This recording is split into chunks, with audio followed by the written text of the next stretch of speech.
Ce soir, on va devenir des archéologues, mais pas des archéologues de dinosaures. On va fouiller dans ta journée. Ferme un peu les yeux et pense à tout ce qui s'est passé aujourd'hui. Parmi tous les mots de ta journée, il y en a un qui a laissé une grosse trace. Un mot qui fait boum dans le cœur, comme un tambour. Ce mot, c'est colère. Peut-être que tu t'es fâché parce qu'on t'a dit non. Peut-être que quelqu'un a pris ton jouet. Peut-être que ton corps a crié très fort à l'intérieur.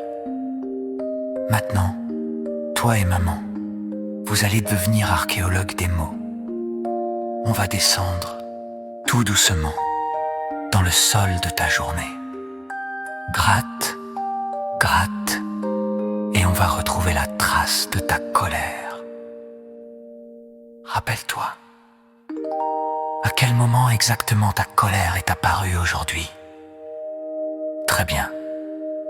Tu viens de trouver le fossile de ta colère. Tu vois cette scène dans ta tête? C'est comme une image figée dans le temps. Maintenant, on va l'observer ensemble.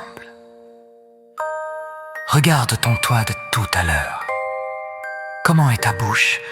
Est-ce qu'elle est serrée ou ouverte pour crier? Et tes mains, est-ce qu'elles sont en point? Et ton ventre, est-ce qu'il était tout dur, tout noué? Tu sais, la colère, ce n'est pas un méchant monstre.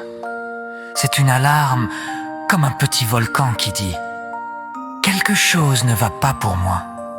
Aide-moi. » Les archéologues ne jettent pas les fossiles.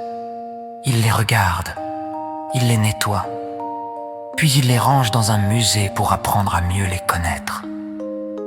On va faire pareil avec ta colère. D'abord, on la nettoie. Imagine que tu as un petit pinceau très doux dans la main. Tu passes ce pinceau sur la scène de ta journée, sur toi, sur l'autre personne, sur l'endroit. Chaque coup de pinceau enlève un tout petit peu de tension dans ton corps. Ensuite, on va lui donner un nom complet à cette colère. Pas juste « je suis en colère ». Par exemple, je suis en colère parce que... Bravo.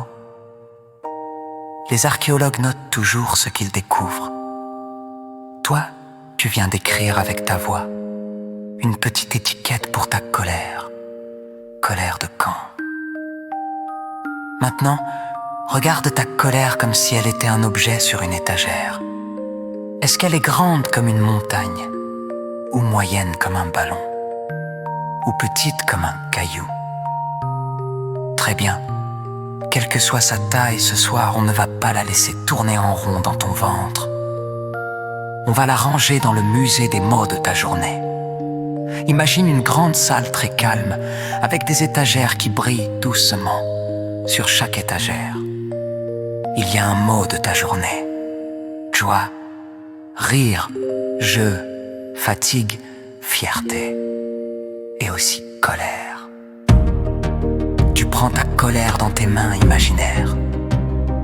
Regarde-la une dernière fois. Dis-lui dans ta tête, ou tout doucement: merci de m'avoir prévenu aujourd'hui. Maintenant, tu peux te reposer. Pose-la doucement sur une étagère. Écoute bien. Quand tu la poses, elle fait peut-être un petit clac, mais très léger, comme un livre qu'on ferme. Une fois rangée, la colère n'est plus partout dans ton corps.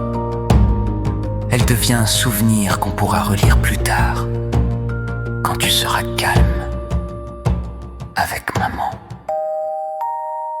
Maintenant, regarde autour de toi dans le musée des mots. Est-ce que tu vois d'autres mots de ta journée que tu aimerais garder tout prêt pour dormir? Peut-être câlin, peut-être je,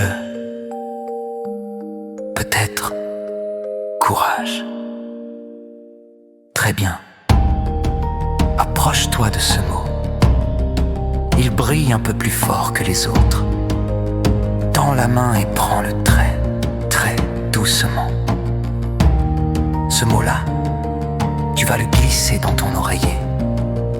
Comme un petit trésor secret que personne ne voit mais que toi tu peux sentir. Pose ta tête sur l'oreiller et imagine que ce mot se glisse dans ton cœur, puis dans tes rêves. Ce soir, tu n'es ni ta colère, ni ta tristesse, ni ta fatigue. Tu es un archéologue des mots. Tu sais regarder ce que tu ressens, lui donner un nom, puis le ranger au bon endroit. Et demain, si une nouvelle colère vient, tu sauras quoi faire. La regarder, la comprendre, et le soir, la ranger dans le musée des mots de ta journée. Maintenant, il est temps de fermer grand les portes du musée. Écoute, clac. Tout est calme, tout est rangé. Tu peux laisser ton corps devenir lourd comme une pierre douce. Ta respiration devient lente. Et tu peux partir explorer, en rêve, tous les beaux mots que tu as gardés pour cette nuit. Bonne nuit, petit archéologue des mots.